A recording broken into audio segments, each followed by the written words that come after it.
You're listening to the AmWritingFantasy podcast. In today's publishing landscape, you can reach fans all over the world. Query letters are a thing of the past. You don't even need a literary agent. There is nothing standing in the way of making a living from writing. Join two best-selling authors who have self-published more than 20 books between them. Now, on to the show with your hosts, Autumn Burt and Jasper Schmidt. Hello, I am Jesper, and this is episode 88 of the AmWritingFantasy podcast. So Autumn is taking a break today, trying to get the final pieces of our world-building course recorded. So I've instead invited an awesome guest on, and that is Chris Fox. So Chris used to work with iPhone development, but has since gone on to write and publish over 20 novels. He also writes nonfiction books for authors, much like Autumn and myself, and have spoken, I think, probably all over the US about writing to market and earning a living from writing. So it's a great pleasure to say welcome to the AmWritingFantasy podcast, Chris. Thanks for having me on. It's a pleasure to be here. Yeah, that's great. And is there anything important that I left out of that intro there, Chris? I tried to collect as much as I could from the internet. There might be, but I'm not sure how relevant it is to your audience. I've done a lot of weird things over my career. Probably the most notable odd thing is the app that I wrote was used to scope Stephen Colbert's ear on national TV. So there's an episode that I got to watch on the show where they used my app on it. It's pretty cool. Oh, nice. Yeah. But you, at some point, you then decided, no, I'm going to do some writing instead of this stuff, I guess. Well, I always preferred writing. I mean, writing was my goal from childhood, but we were taught, or at least we were taught in the previous millennium, that you couldn't make a living from your writing. And so I believed it, and I gave it up because I didn't believe I could make a living. And as soon as I realized that I could, I got right back to it. Yeah, and a good thing that you did, because you're doing well nowadays, I guess. Yeah, but we're fortunate. Yeah, we're going to talk about how to run a successful Kickstarter campaign today, but I have to as well admit that I asked you to come onto our podcast, Chris, not only to share your insight with our listeners, but also because I have a personal interest in this topic. Because you see, I've actually written both a book on universal rules for how to run a miniature wargaming campaign, as well as another guidebook on running a narrative campaign. So that's almost like an RPG rule set, like you have run on Kickstarter. So I thought it would be excellent to talk to you about, the Kickstarter campaign, how you did it, what things are good to think about, and hopefully our audience here will get a lot from listening to that as well. Yeah, I'm an open book. So if you have specific questions, I'm happy to answer them. Or if you want me to give kind of a broad overview of the process, I can start there. Yeah, I do have specific questions, but maybe actually it would be a good place just to start a bit more general overview about Kickstarter. Maybe a bit. I don't have any specific questions about the mindset going into running a Kickstarter. So maybe that's something you could touch a bit upon here to start. Sure, I recommend Kickstarter. There are other similar platforms like Indiegogo, but Kickstarter or any similar platform is a great way for you to allow your fans to express appreciation. So we all have super fans if you're releasing novels and anybody are reading them, and they're willing to spend a small fortune to support you. They want to see your art succeed. So Kickstarter is the way in which we can do that. I mean, all of your fans are going to pay, your $5 or whatever you're charging for your latest novel, but many of them would be willing to pay $500 for some special service or autograph book or thing you could do or a mention of them in a novel somewhere. And if you sort of build a Kickstarter around fulfilling your super fans' desires, you can walk away with quite a bit of cash. Yeah, and the Kickstarter you ran, remind me again, how much funding did you get through that one? Just shy of $30,000. That's pretty damn good, because I think your goal was far less than that, right? My goal was, I want to say 10. 10. Oh, okay. Maybe even less. I should get it up and look. Let me look. What did I go for? Wasn't it 6? I feel like we're already so far past the Kickstarter. We just went live on DriveThruRPG yesterday. Oh, nice. Congratulations. Yeah, I'm looking to see what our original goal was. $6,000 was the original goal. Right. Yeah. So you blew way past that. Mm-hmm. But I remember, I can't remember if it was because I read it somewhere or maybe I heard you talk about it somewhere, but I think I recall you saying something like that going into it, that it was important for you to have, a mindset that this was more like, if it gets funded, great, but it was more like a learning experience. Is that right?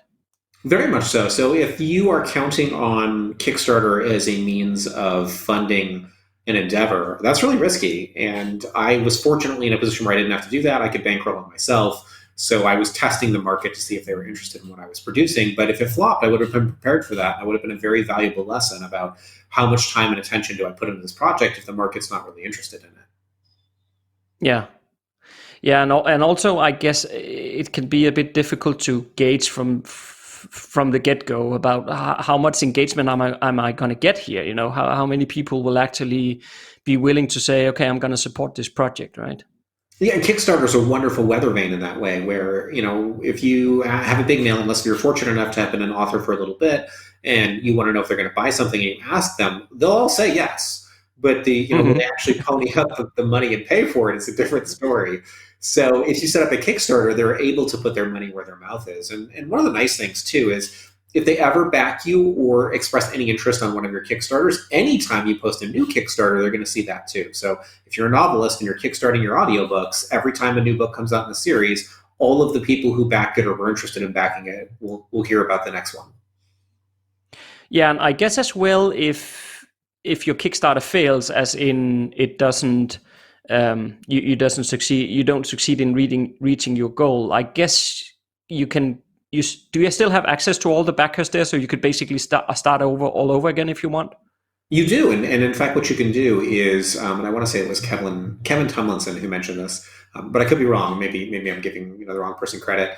But the next day, you can run a second Kickstarter, and you can look at how much money you actually raised and set a modest goal. So if your goal was $6,000 and you only got $4,000, you can create a Kickstarter the very next day for $4,000 and say, hey guys, if you all back it again, we can fund it. And in his case, it's exactly what he did, and he funded it. So it was lower than what he had initially wanted, but he did still get it funded and get the product he was making created. Right. That's smart. That makes good sense. Yeah, because you see, the two books that I mentioned there that I've written, the next year or so from now on, and probably a year going in now, next 12 months, we'll do some play testing of the whole thing and do some edits and whatnot that's necessary if we find something. But then the thinking is that once we get to perhaps late 2021, that we are looking to run a Kickstarter campaign in order to raise enough funding to basically pay for custom artwork. There is a lot of nice artwork we would like created, but it's not cheap, that stuff, for some reason. It's definitely a huge bottleneck. Yeah. But I think maybe to dive in a bit on the actual sort of the page on Kickstarter, what are some best fundamental practices that you would say once you log into Kickstarter and you're going to set up your first project there or your first campaign? How do you fill in all the different fields that are there? What should people be thinking about in your view? What's the most important thing? Well, the first thing you want to do is come at this from a fan's perspective. What would interest you as a fan and get you to commit to pledging your hard-earned money for something that may not even fund or may not ever deliver after it funds? And I think that starts with your video, because the very first thing that most people do when they come to your Kickstarter page is they watch that video. It's usually 3 to 5 minutes long. So recording that video is critical. So it's outside of Kickstarter itself as a platform, but you need a video where you can say, hey, listen, guys, this is what I'm making. This is what I need from you guys. And this is what we'll be able to create if you give us the resources that we need. And the video that I have really killed it. I mean, people enjoyed it. It's only 5 minutes long, but it showed them exactly what we wanted to create. We showcased a lot of our high quality artwork. And then from there, once they've watched the video, they're going to start looking at the rest of the page. And you're telling a story. You're telling this is what we've built. This is how far we've come. And this is how far we have to go. And showing them what they're helping you build. And then on the right-hand side of the page, as they're scrolling down, they're seeing higher and higher levels of pledges. So we'll start with your low-level versions. And then by the time they get to the bottom, they're seeing whatever the most expensive thing that you can offer them is. And by that point, if they've read all the way down, they've seen your whole story, those are the type of people who are likely to pledge at that level anyway. Yeah. Yeah, and I think as well, when I looked through you, it's been a bit a while, but I did look through your entire project there on Kickstarter as well. And if I remember correctly, you had quite a lot of artwork and different, pictures of character sheets and stuff like that, all the way down through the entire project description. Isn't that right? It is, and in my case, the reason for that is I am a gamer. I am my target audience, and I understand that for a game like Dungeons and Dragons, if you're going to pick my interest, you have to do it visually. There has to be 3 or 4 things that really hook me in that tell me this universe is going to offer something I haven't seen before. Wow, I've never seen a dragon tearing apart a starship. If you can't show them that and then show them an awesome character sheet, other people can, and that's who we're competing with. Yeah, and I especially remember myself that once I got to the character sheet, I was thinking, oh, this is cool. For some reason, we always love the character sheets, don't we? Yeah, it's such a gamer thing where you want to know, you want to be able to plug all the information in. And we have this wonderful paper doll where you can see the power armor that you'll pilot. And there's little boxes that are drawn to each of the locations. So you know what weapons you have where and what potions are in your potion loaders. It's pretty cool. Yeah, absolutely. Yeah, and I think as well, in addition to whatever you posted on Kickstarter, you also recorded a bunch of like complimentary videos where I think both you shared the RPG rules that you created and you mentioned those in the Kickstarter campaign as well, basically pointing people out to YouTube videos and stuff like that. Did you feel like that was worth the effort? Did many people check out those videos or how do you feel about that now looking back at it?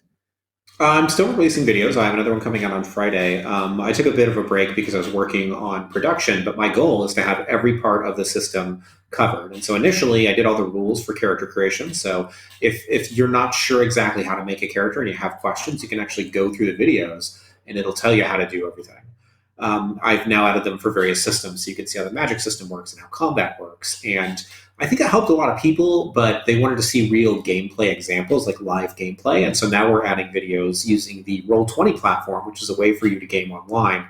And that platform is allowing us to demonstrate things. So I can show them how spells work. I can show them how to run combat or how to role play or sort of what you need to do as a game master. And right now, I don't think that we're getting a ton of engagement because it's still a very small channel. I only have a couple of hundred subscribers, which, contrast that to my writing channel, which is like, 36 or 37,000 people.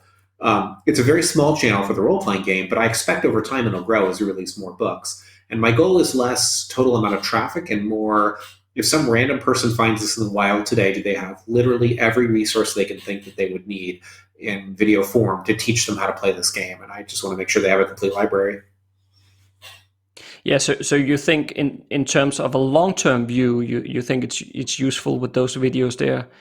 Because I know, some years back before we started podcasting, we were doing YouTube videos as well years back. And I know how much work it goes into creating those videos. Even if you're just going to release like a 10-minute video, it takes hours of work. So I was getting frustrated at some point back then that, if there wasn't enough views on it, I felt like, okay, why am I spending this much time doing these? But are you saying that you think long-term wise, it is still a good thing, even though you might not right now have too much engagement? Absolutely. So let's say in 5 years, the Magic Tech Chronicles, I've already got 10 novels out. By that point, let's say I have 30 novels in the Magic Tech Chronicles. There are 10 books in the role-playing universe. We have hundreds and hundreds of hours of audio on Audible already. Like, what if, that's going to just keep growing? Eventually, we're aiming for like a Netflix series. I mean, there's a lot we want to do with this universe. This is the backbone that gamers are going to need. And so every time somebody new comes, all of the work that I've put in over the last, X number of years is going to be useful. And what really taught me this is the other YouTube channel that I manage. Because initially I was like you, very driven by how many views am I getting? Am I not getting enough views? And it comes over time. If you just keep producing good content, people will find you and it grows. And so I'm much less concerned about that now. Yeah, that makes sense for sure. So nowadays, you said it just went live on, what did you say? On August 18th. So today's the 19th that we're recording this. It just went live on the 18th. And that's just the digital version. The paperback will probably be another 2 weeks. And there's a hardback going live at the same time. So are you selling them on Amazon as well, or? That remains to be seen, and I think that's a great topic for the podcast. If you had asked me that a month ago, the answer would have been no. You can't really sell them in the same way. Now, you could fulfill role-playing game orders, so I could print books and do print on demand, but digitally, you couldn't fulfill the order. Then I got an email last week that Amazon was folding Comixology into Kindle Unlimited, so that got me really excited, since that's where you read graphic novels, which is effectively what a role-playing book is. And I went and I looked, and sure enough, I'm able to translate my role-playing game into a format that you can now read in Kindle. So if somebody has an iPad or even an iPhone, they can look at the rules and scroll through it and look at some of these pages. So I haven't uploaded it yet, but my goal in the next week is to convert my role-playing game using it's called the Comic Creator, into a format that I can upload and then start selling it directly on Amazon through Kindle. And as of right now, to my knowledge, there are literally 0 role-playing games doing that. So it's sort of that first mover advantage. Yeah, indeed. I also checked, if you look at like the common like Dungeons and Dragons books and whatnot, you can of course order all the hardbacks and that stuff from Amazon, but indeed there is no Kindle version available of them. But I guess isn't it mostly like a formatting? I mean, it's going to be a nightmare. In our case, for example, Autumn always format our books, so I'm sure she's going to have a nightmare with it due to pictures and stuff like that. But isn't it mostly just a formatting problem? And I mean, if you tweak and play enough with the formatting, I don't see why you couldn't make a Kindle version. Well, we've never been able to do it in the past because the devices themselves weren't capable of really adequately displaying what we were building. But now they took the functionality from the Comixology app, and I think they built it into Kindle. And so what happens is you have these stops. So let's say you've got 4 different paragraph headings on a page. If you tap the screen once, it'll auto scroll to the next paragraph. Right. And so that functionality you have to add manually. And I guess in that sense, there's some formatting, but the software makes it really easy for you to do that. Yeah, nice. Yeah, because a rule book, I think, RPG rule book in Kindle on Amazon, I think actually it would sell really well because there's not a lot of it. Yeah, there's not a ton of competition, so we're going to see how it does. I should have it live in the next week or two. I already spend between $5,000 and $12,000 a month in advertising, mostly to Kindle Unlimited books. So I already know the market and know who to advertise to and know who to approach. So if people are interested, I will see if they'll buy it. Yeah, for sure, yeah. But the ones who then supported on Kickstarter, did you give them like a PDF version of the book once the campaign was successful, or how did you do that? We're in the process of that now. So I sent them an initial PDF, like beta versions of the book, and I've been updating it ever since. And then just a couple of days ago, we sent them the very final edition of the PDF so they could, finally have their hands on it. So they've had a complete game they could play for a little over a week. There's also an art library, which has most of the artwork that went into the book, as well as, character sheets and other stuff sort of gathered in one location. So they have wallpapers and whatever else they want. And those have been passed out too. So people have kind of all the stuff they need to play. The majority of our orders, though, were not digital. They were for the hardback version. Lots and lots of people want that one. And it surprised me how many gamers still play using a hardcover book, because I've been using personally an iPad for years. I love having, the 50 books I need for a Rifts game, on one iPad as opposed to carrying a duffel bag like I used to. Yeah. Yeah, I get that. And then, you need to have some sort of fulfillment thing there. But is that drive-through RPG? Do they take care of that? Because otherwise you'll be shipping a lot of hard copies yourself, which I assume you don't want to do. Right. So drive-through RPG functions very much like Amazon. And for those that don't know, on Amazon, you're running through, it used to be CreateSpace, and now you can do it directly through KDP. You're creating paperbacks, and we do nothing. So Amazon does 100% of the fulfillment and returns. We don't have to touch anything. They just pay us extra money. And it's basically the same thing with drive-through RPG. For Kickstarter, you are responsible for your own fulfillment. And so what I recommend is you set up an account with a site called backerkit.com. And what they do is help you manage and fulfill the whole Kickstarter. And also, if you set up like a Stripe account or a PayPal account, they'll take orders. So if you have something like me that you're pre-order selling, they can take pre-orders. They can even allow people to contribute to the Kickstarter after the Kickstarter is ended. So what people were doing is, like, I had one person pay an extra $600 to have a character inserted into a novel. Another one wanted a short story written for $400. So after the Kickstarter had ended, BackerKit allowed me to continue pulling in more funds so that we had a larger pool to purchase artwork. Okay, that's very cool. Did you say backerkit.com? Yes, BackerKit. That's BACKERKIT.com. Okay, interesting. That's good. I didn't know that one, so that was a good one.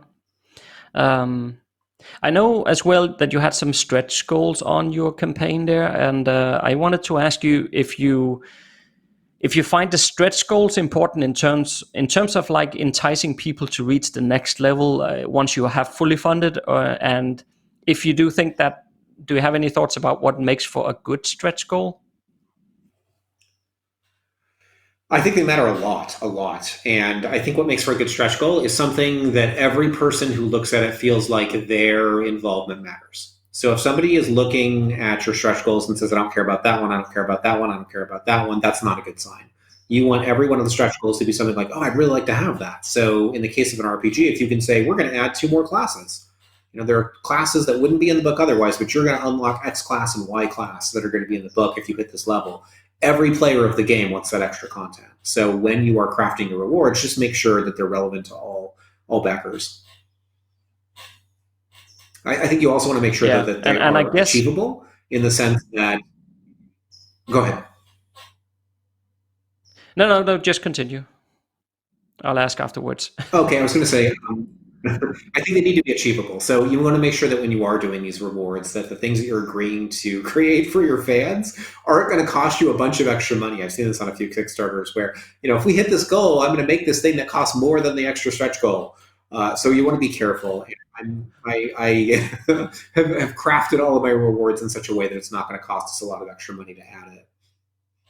No, yeah, that's it goes along with it's the same thing about the fulfillment stuff, right? You need to be careful about those things so that you don't set yourself up. I mean, if you're going in blind, I guess some people have, at least I have heard horror stories of people setting up stuff where they basically were intending, I'm just going to ship this stuff out myself, and they ended up paying more in shipping than they actually funded in Kickstarter, right? So the whole point is out the window. Yeah, and I really was cognizant of that when I set it up. So, for example, the delivery for the role-playing game, if you're getting either the hardback or the paperback, is going to be through DriveThruRPG, and they print in the United States and in the UK. And so the backers are going to be responsible for their own shipping. I don't have to pay anything. It'll be, the whole transaction will be handled directly through the site. All I do is send them a code. They plug in the code. So the book itself is considered free. I've already paid for this code. And then they just pay their own shipping and it gets sent out to them. And that fulfillment should be really easy for me to do. It's part of why I chose to do it this way. Yeah. Because I assume you could also have set up something, if you wanted, you could have, I know we just talked about the Kindle edition, right? But I assume you could have set it up via Amazon as well, couldn't you? And just put in the paperback there or something like that, or and I thought hardback that's versions. definitely an option. Mm-hmm. And if you really are selling a lot of copies, you can actually start running stock and getting cheaper prices by printing larger orders. So it's certainly an option if you're Dungeons and Dragons that you want to run your own warehouse and be selling through Amazon. Yeah. And I think some of what you said about stretch goals, I assume that also applies to how you decided to set up your tiers, meaning that you probably had some thorough thinking about what to put into those tiers so that it would be interesting for people to sign up. But how did you go through what was your sort of thought process there in terms of both deciding what is the reward for each tier, but also how much money to ask on each of the tiers? I looked at how much time it was going to take me to write the material, how much artwork I would need to acquire to deliver on the stuff I was saying I was creating. And then I set tiers accordingly. So this is stuff that I already wanted to build in the future anyway. It just meant we'd have to accelerate our timeline a little bit. And I just made sure to ask for enough money that I'd be able to pay for the additional artwork.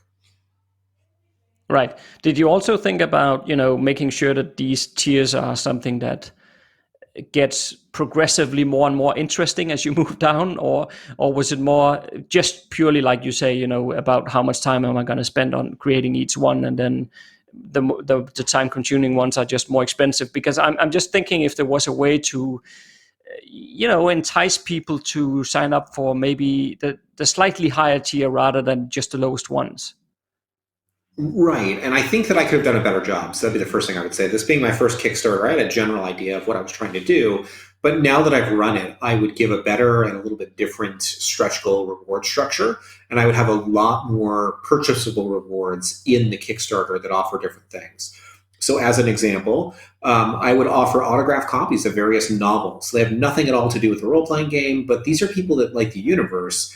And I could allow them to buy a complete set of the main series novels. There's 7 of them autographed, and I could charge $500 and write them a special message. And I'm willing to bet I could probably sell 10 of those easily, because people would love to have that autograph set on their shelf, because it would be numbered and signed, and you show them, hey, no one else in the world but the 10 people who get this are going to have access to it. And you can give that to your fans. So I could have done a lot more of that than I did. I didn't create enough avenues for them to express their support. And I'm going to, on the next Kickstarter, which we're going to be running probably in late October or early November. Okay, yeah. Do you think you can have too many tiers? Yes. And so the reason why you don't list them all necessarily right off the bat is it feels impossible to hit some of the higher tiers. So what I'll do is I'll have them all written down, but I'll only post like maybe the next 2 or 3 that are currently relevant to fans. So they're only seeing, let's say you've got 5 defined, they're only seeing 3 of them. So how does that work? Well, you can update the description on your Kickstarter at any time. So if you were to say with your stretch goals, I've got a $15,000, $20,000, and $25,000 one, when your Kickstarter hits 20,000, then you add a 30 and a 40. Right. Okay. So in addition to stretch goals, basically. Well, no, those are as stretch goals. Like, you can keep redefining stretch goals whenever you want. So when you have stretch goals, you don't have to say on day 1, here's every stretch goal I'm ever going to add. You can have none of them. And then throughout the Kickstarter, you can just keep adding stretch goals on any given day. Just update your description and here's a new stretch goal.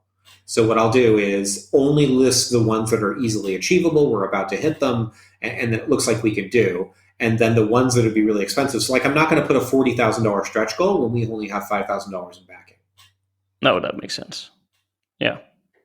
Okay. I was thinking to move into a bit of the marketing stuff as well, because one thing is setting up the Kickstarter and think about all these best practices and all the important elements that you just have mentioned here through the episode so far. But the other thing is, unless we can get people to that Kickstarter page and get them excited about it, then the whole thing won't really fly very far. So in terms of marketing your Kickstarter campaign, I know that you said at some point that you were contacting other authors and so on to basically increase your outreach there. But I was wondering, were these like authors you knew them all already, or were you like cold pitching some authors, or how did you do that? These were all people that owed me a favor. So in no instance did I cold email someone and say, hey, can you share this with your audience? I was basically just calling in favors. I think it's a huge, huge ask to ask somebody to send anything to their list on your behalf. And so I'm very, very careful about when I ask. So I had spent a couple of years building up favors before I cashed that in. Right. Yeah. Because I would think as well, we also recently saw Brandon Sanderson have massive success on a Kickstarter campaign with like a limited edition or whatever it was of one of his books there. And I think with Kickstarter, and it's the same thing with Patreon and these kind of things, unless you have the audience there, it becomes very, very difficult to market it very effective. I mean, if you're starting from zero, let's say you have your grandmother and your cousin on your email list, right? I mean, I think it's going to be extremely difficult to build up very much momentum on a Kickstarter project. But what are your thoughts on that? That's not who Kickstarter is for. Yeah, I agree. Kickstarter is not for you to say, okay, I want to build a business and I don't have any money, so I'm going to go make a Kickstarter page and people are going to give me a bunch of money. That's not going to happen. You really need a working product. And this is what Kickstarter expects. You basically need a prototype. You need to be ready to go with something before you start asking for more money. So what you need to do is build up a following first. If you have no following right off the bat, Kickstarter will be useless for you.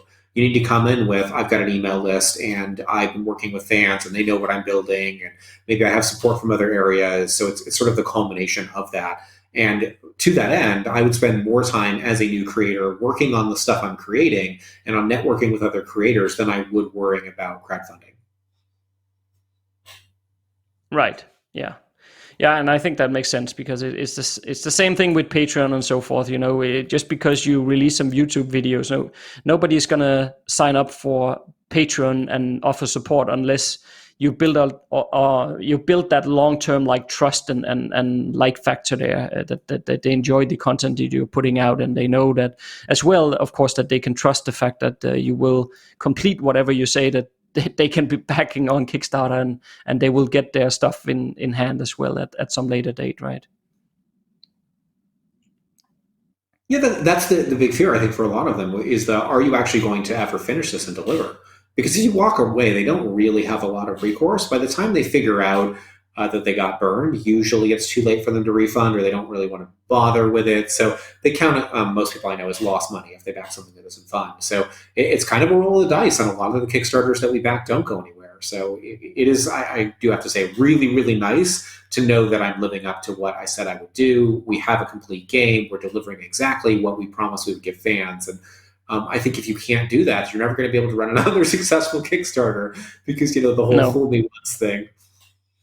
Yeah, I think you're 100% right there. But I assume the Kickstarter is sort of governing a bit as well, that if the product is not delivered, then don't Kickstarter make sure to refund people their money or send it back to, don't they like have the money sitting in a holding pot that they control or something? Not really. So what happens is they release the funds to you. So after the Kickstarter is done and all credit cards are processed, you've now got the money. If they file a dispute with Kickstarter, I think they can pursue you for a refund and get that money back. But very few people do that. Most people have just sort of eaten the cost and hope that it would get funded. So theoretically, I do believe every person who backed you could go to Kickstarter and say, "Hey, listen, I want my money back. They burned me and it was a scam," and that Kickstarter would prosecute the heck out of you. Their team seems to take that very seriously. They were going to work with in that regard, where they if they saw anything was at all fishy, they would point it out. Yeah, and I guess if it does not fund successfully, don't they just send people back, or maybe they don't even charge people money then, or what? Right, no one gets charged at all. So if you try to fund and you get to 9,000 out of 10,000, no one's credit card will ever be charged. Right. Okay, that's easy then. Yeah. Okay, but maybe getting back for a moment to those authors that you were casting in favors from. I think I saw at some point that you talked about that you were reaching out to a few a day or something like that. And I was wondering a bit about, because when you said that, I could understand it from the like workload perspective, that you're sort of spreading it out and you don't have to do too much every day and can take care of all your writing and other parts of your business, which makes completely sense. But I was wondering a bit about how that timing worked out for you, here in hindsight, in the sense that you have a Kickstarter which is only open in this window here, from date X to date Y. And if you, at least the way I understood it, maybe I misunderstood and then you can correct me, but the way I understood it was that throughout that period of time, you were reaching out to a couple of people a day. But do you think in hindsight, if my understanding is incorrect, then correct me, but if that's correct, then do you think in hindsight you would still do it that way? Or do you think it would be better to reach out and email all those people or contact all those people in advance of the start date, even, so that they know that, okay, in 2 weeks from now, I would like you to do this, rather than here's an email, can you please do this now because the Kickstarter ends in 2 weeks, something like that. Do you get what I'm saying? I do, and it depends on how much social capital you want to burn. So the more you ask of these people and the more you say, okay, on this specific day, I need you to launch my pre-order, or like announce my pre-order, or in my case, talk about this Kickstarter, the more of that you ask, the less you're going to be able to ask later. If you send a single email and you say, hey, listen, if it aligns with your audience, anytime in the next 30 days, if you could announce this, that'd be great. And you just leave it at that. If they can't do anything, you haven't really burned any social capital. If they do something for you, great, it helped. The vast majority of what I did to promote my Kickstarter wasn't going out and asking other authors. It was telling my own audience, and those were the people that really were driving it. I don't think I got a ton of momentum from having other authors announce it. And about 50% of the people in the video that you're referring to, where I said I was going to go talk to these authors, I didn't even actually message. I decided, you know what, I don't think this is a good thing for me to ask for some of those authors. Like, they probably would have done it because they owed me some favors, but I wouldn't have gotten very many sales because I'm asking science fiction authors to sell role-playing games, and that doesn't make sense unless they have role-playing game audiences. No, so maybe, like if you know them, of course, but like YouTube channels that are focusing on role-playing games, for example, or podcasts focusing on role-playing games, those kind of people will of course have an audience who are interested in the topic at hand. So do you think it would be... I think it's an amazing way for you to get publicity. Those are the people you want to spend your time contacting. Send them a free version of your game or a copy of your novel, if that's more relevant, and then reach out to them and say, hey, listen, and this is always how I phrase it, this is how your podcast and your audience will benefit from having me on as a guest. This is what I offer you. This is why it's beneficial to you. So not from the perspective of I'm an author, I want to sell role-playing games and books, but I think I can deliver some good content to an audience for a podcast, and you're more likely to be accepted. And that's a good use of your time, in my opinion, for marketing. Yeah. I guess the trick then becomes to make sure that you can have those episodes go live while people can still support the Kickstarter. But that's probably a different conversation then.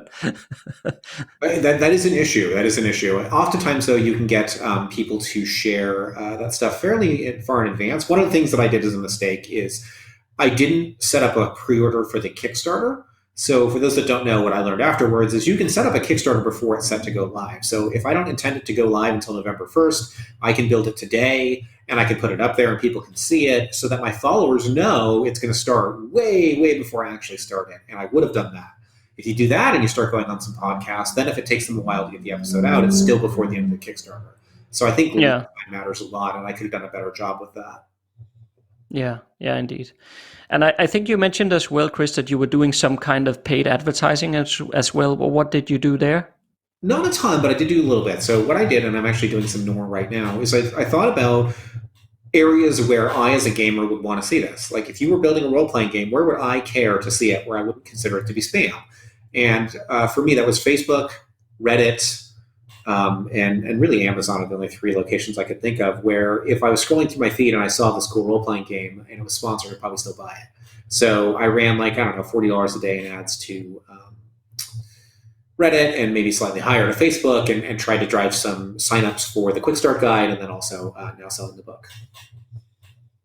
Right. So you were offering them, I guess you were pointing them towards the Kickstarter then, right? Initially, yes. So I just showed them the Kickstarter page, which almost sells itself. It's great to have one page where they can pledge that has all of your marketing material, all of your images, even the video. So yeah, that was the primary place I was driving people. Yeah, and I guess the thing that I'm a bit curious about here is because I fully get all the you have all the sales copy basically, if we can call it that, on the Kickstarter page. So that makes sense. But I'm curious as to how did you entice, for example, let's take Facebook ads as an example here. So, of course, it's a lot about targeting role-playing, people who are interested in role-playing or whatnot, but I'm just struggling a bit and this is what I'm curious about, to understand if I, for example, myself, if I just take myself as an example, I see something popping up in my feed, it's an ad for some sort of Kickstarter thing. Then, of course, I already know before I click on it, this is somebody they're asking for money for it, obviously. And if I don't know the person already, I'm just struggling to whether or not I would actually click on it. And that's why I'm a bit curious about how you targeted that and how did you get people to actually, because if they arrive at the Kickstarter page and you have all that good stuff there, you have the videos, you have the nice artwork and all that, then I'm pretty sure people will get interested. But how do you get them to go there? How did you find like a good formula for what enticed people to click on the ad? Well, that makes for a good advertiser. So we're talking really about psychology and reaching people and understanding what benefits and emotional triggers are going to get them to act. But you can boil it down simply and take all the marketing speak away and say, what interests your audience? Like if you're showing them exactly what they're interested in, they're going to click on it. So let me give you an example. I want a super amazing gaming table. We're talking like a several $1,000 table that is a super specialty item that most people will never order. And I started mentioning this to my friends that I was thinking about getting a custom-made table. And before I knew it, ads started showing up on Facebook, showing amazing tables that were exactly what I was looking for. I don't care who's making them. I don't care what the company is. I don't care anything about them initially. I care about the table. So I click on the ad because I want to see this table. Can they build what it is that I want? And it's the same for a role-playing game. If you've been playing Pathfinder for the last 5 years and your group is just burned out on Pathfinder and you just are so sick of fantasy, and so you suggest, okay, let's play Shadowrun, and people are like, well, no, I don't really want to do that. And so you're looking for a new game, and you see mine, and it happens to look like it'll scratch the itch you're after. It's some new world that you can sink your teeth into. It's the value proposition. Gamers want to be able to understand the nuts and bolts of how a universe works. And if I can give you a new universe with good rules and good artwork and a good concept, and you're excited about the character types that you might play, and then on top of that, you find out that there's novels available for it, then that's an easy sell. So back in my youth, Shadowrun, Battletech, Forgotten Realms, Dragonlance, these were the series that you got into as role-playing games because they had dozens of novels that you could read to further your understanding. So you just sort of come up with a overall value proposition, show people, hey, listen, this universe is going to be worth your time if you invest in it, and then they get a lot more interested. And that starts with the image that you're choosing that they're initially going to click on. It's got to interest them. It's got to be some sort of deep symbol that they understand. Maybe they love dragons in their youth, and so if they see a dragon tearing apart a starship, that's going to get them to slow down and actually look at it. Yeah, and dragons in space, that's always cool. But was there any type of promotion that you would like to have done, Chris, but for whatever reason you didn't? Yeah, I would have done the podcast tour. So I have a good friend of mine who knows a lot about Kickstarting, and he said that if you had come into this with 6 months of lead time, it easily could have been a 6-figure Kickstarter. What I needed to do is get it up as soon as possible and start going on larger podcasts and start running more game sessions and showing more of what I had. And so when I run the second Kickstarter, we're going to test that stuff, and I'm going to try going on much larger productions. And, we'll be playing a lot more Roll20 games and having a lot more videos available and, a lot more extra stuff. And hopefully we can sort of hit a critical mass and get a lot more people interested. Yeah, that makes sense. But I think I want to say thank you so much for joining us today, Chris, and thank you for sharing your knowledge and your experience with such kindness as you've done here. My pleasure. Thank you so much for having me on. If people want to learn more about you, where should they go, Chris? ChrisFoxWrites.com is probably the best central hub. If you are into videos that have information on how to be a writer, how to market, how to write, YouTube.com/ChrisFoxWrites. If you like fiction, I would check out the MagicTechChronicles.com, and you can see my role-playing game and the associated novels. All right. Thank you so much. All right, next Monday, Autumn will be back, and we have a very interesting episode prepared for you, sharing our results on launching 3 nonfiction books here in 2020. If you like what you just heard, there's a few things you can do to support the AmWritingFantasy podcast. Please tell a fellow author about the show and visit us at Apple Podcast and leave a rating and review. You can also join Autumn and Jasper on patreon.com/AmWritingFantasy. For as little as $1 a month, you'll get awesome rewards and keep the AmWritingFantasy podcast going. Stay safe out there and see you next Monday.